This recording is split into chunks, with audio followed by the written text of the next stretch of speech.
I wanted to bring everybody up to speed on where we're at. First and foremost, let me just say, I said it before and I'll say it again, this wasn't the highest priority of the Houston Police Department. Having said that, you know, we're Texans, and this is Texas, and the only blemish that we had in the Super Bowl happened to be the theft of these jerseys that were stolen from the NFL's locker room, you know, that was under the control of the NFL security, obviously not under the control of the Houston Police Department, but it was nonetheless a blemish on our Super Bowl. And unfortunately, for the people that did this, you don't come to Texas and embarrass us here in our home turf, right, guys? Certainly.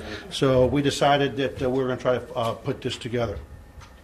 So again, good morning. As you all know, we've been getting a lot of media calls in the office this morning with information about this case after a national reporter tweeted about the recovery of Tom Brady's jersey from our Super Bowl here a few weeks ago.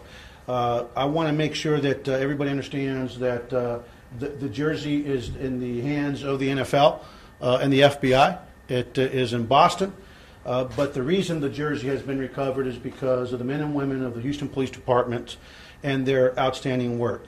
The Houston Police Department's Major Offenders Division has been the lead agency on this investigation from the beginning after it was learned that this jersey was stolen after the Super Bowl. It was reported missing from the Patriots locker room immediately following the Super Bowl. Since that time, our investigators have worked diligently trying to develop leads as to where this jersey may have gone. Again, it was not our highest priority, but nonetheless, the only blemish on the police department in our estimation on the Super Bowl was the theft of this jersey. And so they worked to find the jersey. And along the way, obviously, they worked closely with the NFL, the Patriots, and the FBI, and the Texas Rangers. Our investigators actually developed information from an informant here in Houston, that led them to Mexico, and that led them to believe that the jersey was actually in Mexico. And quite frankly, as a result of that investigation, we were able to work with the FBI and Mexican authorities to respond to the suspect's last known location or known location and look for the jersey. The jerseys were subsequently recovered. The jersey was subsequently recovered along with the jersey from Mr. Brady from Super Bowl, I believe, 49. That had been previously gone missing from that Super Bowl were recovered in Mexico and taken by the FBI and NFL security, again, to Boston, where efforts are being made right now to authenticate the jerseys. We're highly confident that these are, in fact, the jerseys based on our investigative efforts and based on all the information that these fine men and women of our police department uncovered. However, those tests are ongoing in terms of the authentication of the actual jerseys, and as soon as those results are in, we will get it out to you. And I'm sure that the FBI, our partners, and the NFL will work with us in getting it out to all of you. And as I said earlier, and I said before, this was not the highest priority, but it was still important for us to solve this case because of the national and international attention that it brought, and it seems that there's a lot of interest in it. But we want to keep things in perspective in our department. We had a young woman shot and killed this weekend in Houston in a car. You know, we've got a lot of crime, not just here in Houston, but around our country. We have violent crime going up nationwide. My old city of Austin, where I came from, has an extremely high spike in violent crime, and that's happening around the country. And so let's keep this in perspective. After we speak today, we probably won't speak about this anymore, other than once the prosecution continues with our partners at the U.S. Attorney's Office. It's done a fantastic job of working very closely with us here in Houston. We fully anticipate charges being brought against the suspect in this case. But again, I just want to keep things in perspective. It was a jersey, and now two jerseys. And the only thing I will just add to that is I just hope that the NFL security takes a look at, because they are the ones responsible for security in the locker rooms, they really need to check their protocols and their efforts, because this is at least two jerseys that we're aware of, and obviously it required a response from the Houston Police Department and other partners to recover them. And quite frankly, they're going to end up where they belong, which is in the hands of Mr. Brady and his family and his colleagues. And so with that, I want to thank again our partners with the U.S. Attorney's Office, the FBI, the NFL, and the Patriots, who have been good partners in this.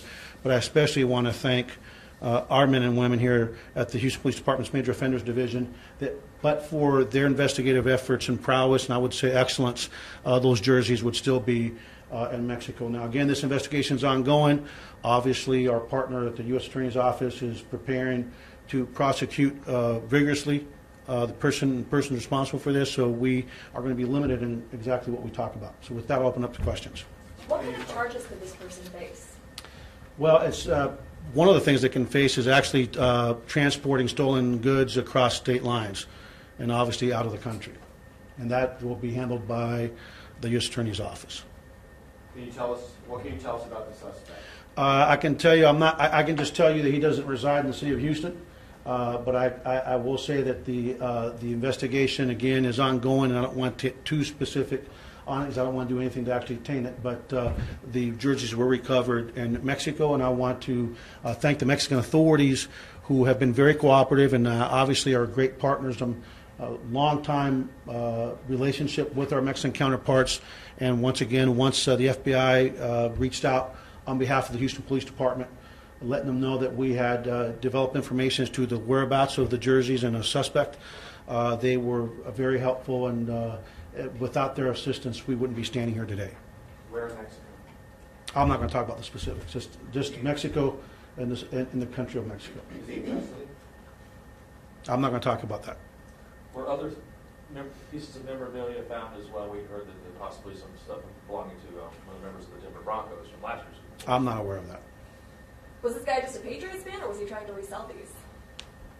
That's part of the investigation, so we're not going to speculate. But you all know that one of the things about this memorabilia is that although the face value in terms of buying a jersey isn't that expensive, because of the nature of how it was worn, who it was worn by, and the circumstances it was worn, to a collector, it's kind of like a piece of art, and so it can be it can have a great value in terms of monetary gain for the suspect. But again, the suspect decided to steal it in the city of Houston, and thanks to our Major Offenders Division, it's like the Texas bravado. He came to the wrong state, you know what I'm saying? So you don't come to Texas and you don't steal when the eyes of the world are upon our state. And again, I'm very proud of our team that went out and found the suspect, and as a result, it's been recovered. Chief, you made a call for video. Did that play a role at all? Videos are part of the investigation, and it will be part of the evidence at some point. But again, it's a collective effort that started with the Houston Police Department Major Offenders Division and ended with our partners at the FBI. That again, they've got the league at, and they've got resources overseas, and that's the way it's supposed to work. We reached out to them, and I really want to reach and just call out Special Agent in Charge Perry Turner here locally. He and his team are just great partners. We have a great working relationship, and I think that the relationship between the field here in Houston and across the country and their local SACs are very strong, and their headquarters probably could learn a lot from the way we get along here in the field. So it's just a great partnership. About one more question. We can't get into too many more specifics. Did the suspect follow a coach in? There was a report that he might have followed a coach in the locker room. No, I can just tell you that the suspect had access to the event, and I'm not going to say any more specifics other than he had legitimate access to the event, and it wasn't as a ticket holder.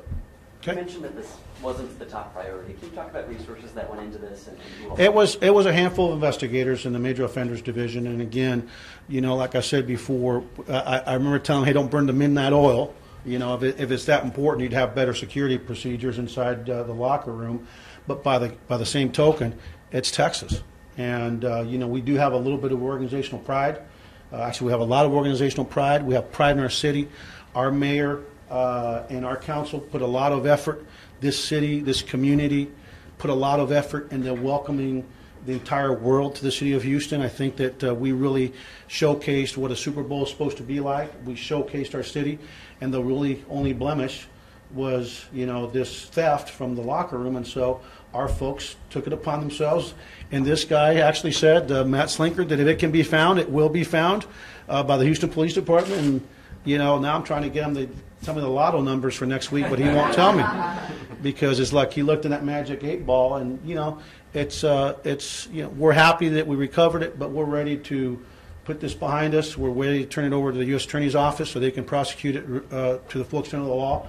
And if not, we've got obviously the DA's office and Kim Ogg, who's more than capable to pick up the ball if she needs to. But I think I'm confident in the U.S. Attorney and their abilities to charge federal charges on this case. Any timeline on when you first got the information and then when you actually recovered it? Who are you with? You don't watch our channel? No, I'm too busy working. I'm busy working. We began a meeting. Yeah, the second that we found that it was brought to our attention, we opened an investigation, and along with the Rangers, that were obviously the Lieutenant Governor offered up their assistance, but it really was primarily an HPD investigation with our Major Offenders Division, and they started working fast and furious with a handful of investigators. There's a lot of video that was reviewed. There's a lot of work that went into it, but at the end of the day, it's a Jersey, but we do have pride in our city, we have pride in our department, and we have pride in our country, and I'm glad we were able to solve it. So again, thanks for being here.